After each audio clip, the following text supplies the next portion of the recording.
बिस्मिल्लाहिर्रहमानिर्रहीम। अस्सलाम वालेकुम नाज़रीन, मैं हूँ आपकी होस्ट सैयदा नजम जहरा और आप देख रहे हैं मेरा यूट्यूब चैनल और फेसबुक चैनल। उम्मीद करती हूँ कि परवरदिगार आलम के फजलो करम से आप अपनी फैमिली के साथ खैर आफियत से होंगे।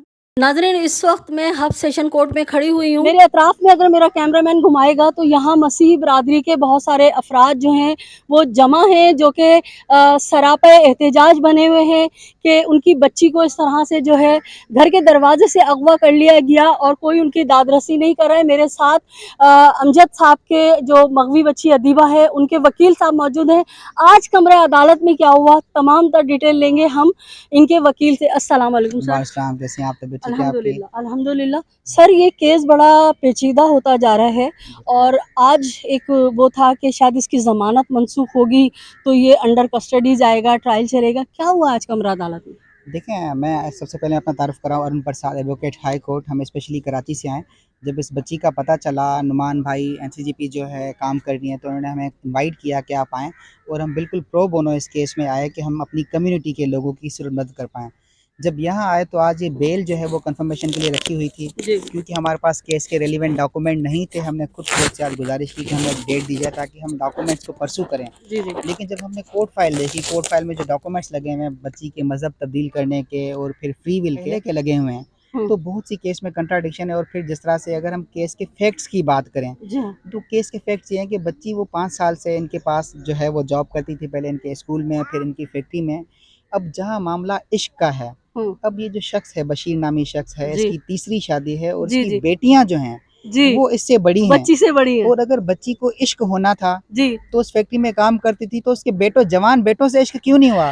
इससे एक सर, बूढ़े आपको शख्स से। यही इंटरप्ट करूंगी। नादरीन, आप गवाह हैं, जब मैंने बशीर खम्बो को पिछली पेशी में रोका था तो मैंने उससे यही कहा था कि अगर फर्ज कर लो कि बच्ची ने इस्लाम कबूल किया है तो भाई वो तुम्हारे बेटों से चक्कर चला लेती, अपने हम उम्र को तो फंसाती, बाप से भी बड़े आदमी को। सर, ये मैंने सवाल किया था उससे। बिल्कुल अफसोस की बात यह है कि हमारी जो स्टेट है वो बिल्कुल नाकाम हो चुकी है इस तरह के केसेस में। हम हमेशा कहते हैं कि इस तरह के केसेस में हमारी जो फोर्स कन्वर्जन के केसेस हैं, इस पर कोई पर्टिकुलर लॉ बनना चाहिए।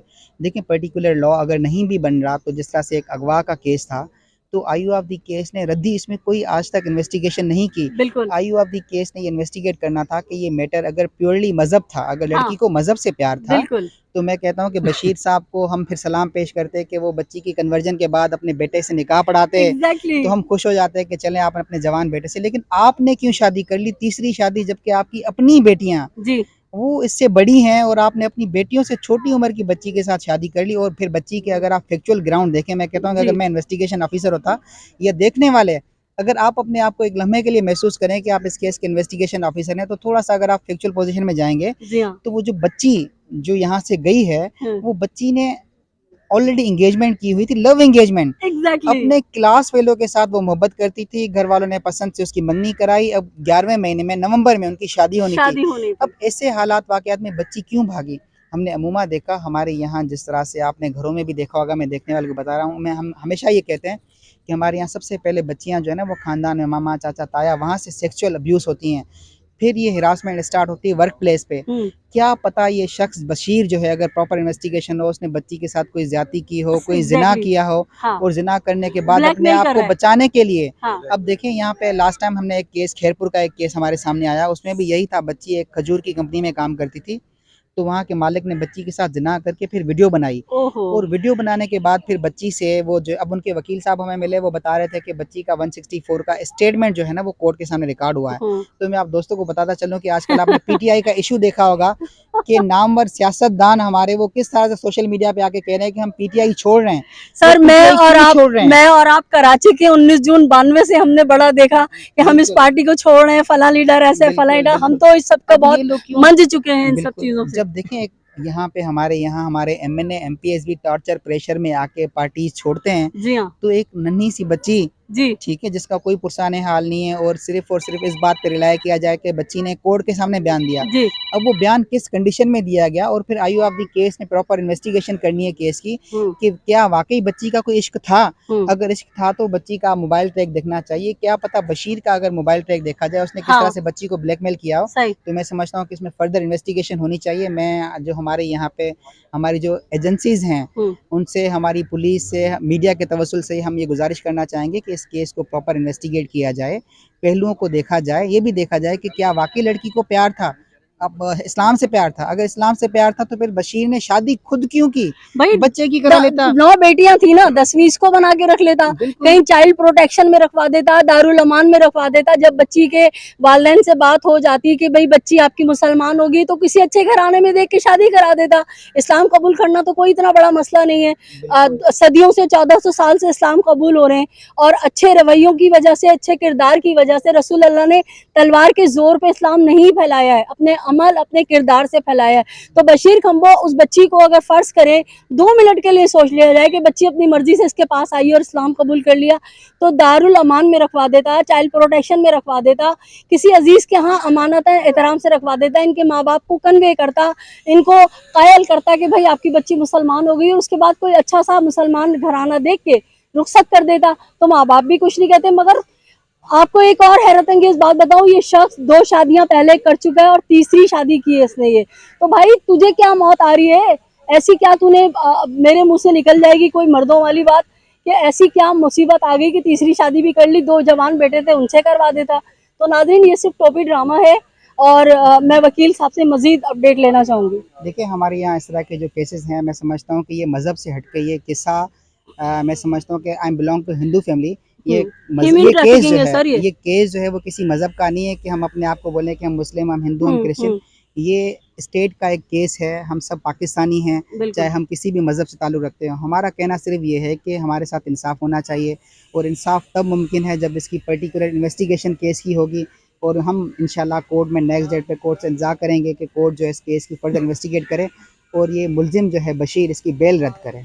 तो आज आपने डेट ली है फाइल को पढ़ने के लिए, आज आपने नया पहली दफा ज्वाइन किया वकालतनामा आज जमा कराया है। बिल्कुल, आज हमने पावर फाइल किया, हमें केस के बिल्कुल फैक्ट्स नहीं पता थे। अच्छा। जितनी चीज़ें हमें थी हमने मोटी-मोटी जो आपको बताई वो फाइल को देखते हुए बताई, क्योंकि ये कोर्ट सेशन कोर्ट है, यहाँ बेल बिफोर थी। लेकिन बच्ची का जो बयान हुआ है 164 का, वो ट्रायल कोर्ट में जो है वो केस परसों लगा हुआ है। हाँ। तो परसों इंशाल्लाह हम उस केस में अपीयर होकर सारी जो डॉक्यूमेंट्स हैं केस के वो लेंगे। 26 को, फिर 27 को यहाँ पे बेल है, तो हमने कहा कि हम वेल प्रिपेयर्ड होके ताकि 27 को फिर बेल जबरदस्त। बहुत शुक्रिया सर आपका, और अच्छा लगा कि आप इतनी दूर से इस मजलूम खानदान के लिए आए। हम और आप जुड़कर इसी तरह मजलूमों के लिए आवाज़ उठाएंगे सर।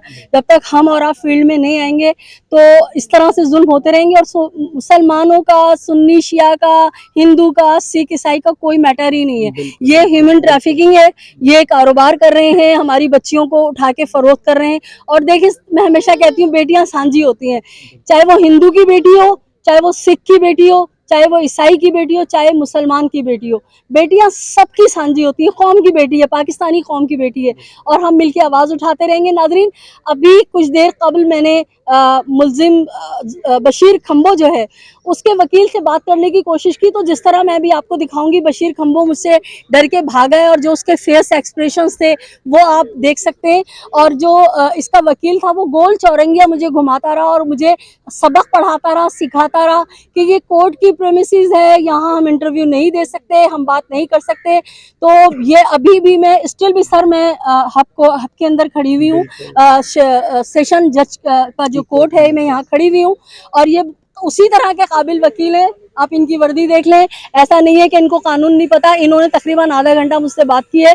तो सर आपको कानून पता है ना कि कहाँ खड़े होकर बात कर सकते हैं, कहाँ नहीं कर सकते? बिल्कुल, जहाँ है हम कोर्ट के वर्डिक्ट को डिस्कस नहीं कर रहे, हम तो अपना दुख बता रहे हैं, हम तो रियल इशू बता रहे हैं। सर कमरा अदालत में मना होता है, कमरा अदालत में, लेकिन हदूद जो है बाउंड्री में हम खड़े होकर बात कर सकते हैं। आपने देखा होगा सुप्रीम कोर्ट की हदूद में, आपने कोर्ट रूम के बाहर वहाँ खड़े होकर बड़ी बड़ी प्रेस कॉन्फ्रेंस होती है, तो हम अपना व्यू क्यों नहीं दे सकते? ये जो झूठा बंदा होता है, जिस तरह से मैंने देखा बशीर किस तरह से भागा, अगर वो सच्चा है, वो नेक नियत है, तो वो आके अपना व्यू बताए, वो हमें भी मुतमईन करे कि एक्चुअली इशू क्या है, ताकि हम भी मुतमईन हो जाएं। वो अगर बच्ची को अपने आप को कहता है मैं मियाँ हूँ, तो ये उसके ससुर बने, उनसे बैठ के बात कर ले, उनको बताए, बच्ची को मिलाए कि भाई आपकी बेटी है, मेरी बीवी से पहले आपकी बेटी थी, आप खुद उनसे पूछ लें, आप उनसे मिल लें।